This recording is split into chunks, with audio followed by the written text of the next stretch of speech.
Hey guys, in this video I will show you how to fix lag in Roblox Mobile. Alright, let's begin. First, tap the Roblox icon at the top corner and go to Settings. Scroll down to Graphics Mode and set it to Automatic. If the lag continues, switch to Manual and lower the graphics quality to 3 bars or lower.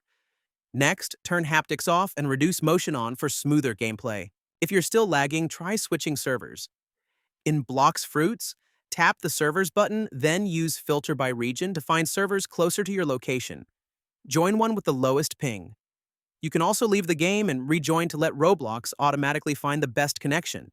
Make sure your Wi-Fi is enabled and connected. If you have both 2.4G and 5G options, use 2.4G when farther from the router and 5G when closer.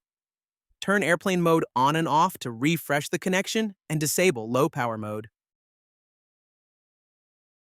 Finally, close background apps or restart your device. So that's basically how you can fix lag in Roblox Mobile. That's it for this video. Thanks.